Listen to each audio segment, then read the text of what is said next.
What's up guys, welcome back to FishOfHex. Appreciate you stopping in for another video. Today is going to be a subscriber request. Several of you have asked for an update on the display refugium, so I'm going to make it quick because the display refugium is only a week and a half old and there really isn't too much to talk about, but we'll get into some of the changes that I have made and some of the future plans I have for this system.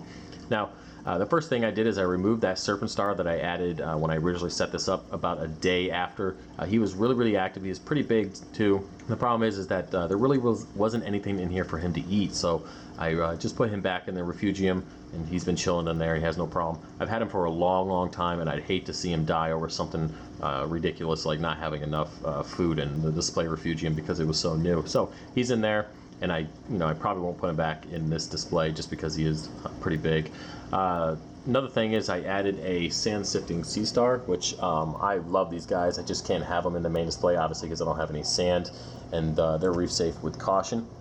And he's pretty cool. He's very active, in and out of the sand, up the glass, and I like having sea stars, and especially active ones. The next thing I added was an arrow crab. I've had them in the past. My eel is actually eaten, the only other one I had. And they're not exactly, they're reef safe, but they're reef safe with caution. If you have small fish, they will chow down on them. As you can see, I gave him a piece of fish from earlier feeding on the main display. He's been, going to town on that.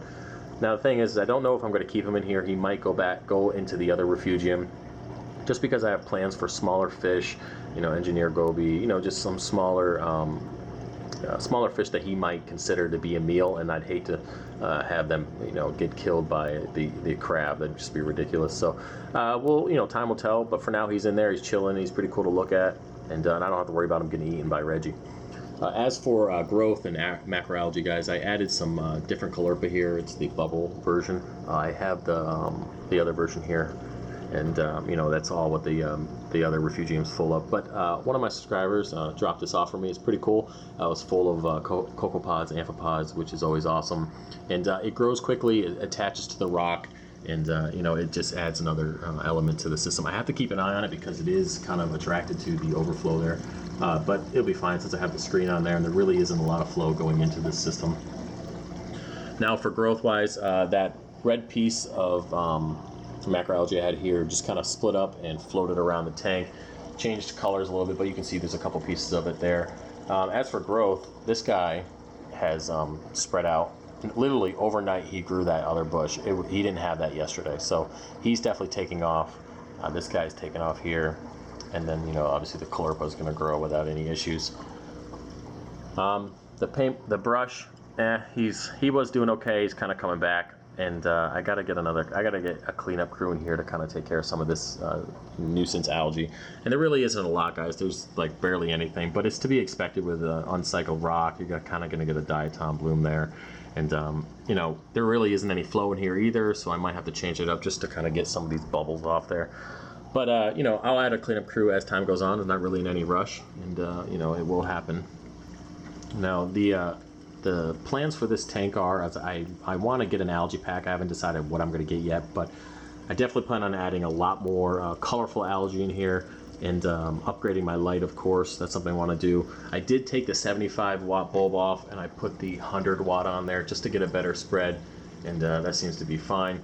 I still plan on getting the Kessel for the lighting, but again, I want to wait a little bit longer to see how this system takes off, just to make sure it's going to be worth the investment, because I already have a ton of light over my freshwater tank, and if I buy that light and then end up not using it to what I want it to, then it kind of just goes to waste. I mean, I could use it on one of my other refugiums, but I'm happy with what I got on there now, so there's no reason to spend the extra money. But guys, I'm definitely liking this stuff. This is my first display refugium. I know that they're supposed to be pretty and have a bunch of stuff, but it's going to take time. The sand needs to mature. The tank needs to it's already it's cycled tank, but the the rock kind of has to get some coralline on it and get a little bit darker. Now it looks so fresh, and it's just going to take time. And I'll add things slowly over the next couple weeks to a month or so, and we'll see how it takes off. But other than that, guys, that's it for this update. If you have any suggestions, or you guys want to see a certain type of macroalgae or anything in here, just let me know. I'll be more than happy to try to find it. But either way, guys, thanks for watching. Like, comment, subscribe. If you have any questions, let me know, and I will see you guys next time. Peace.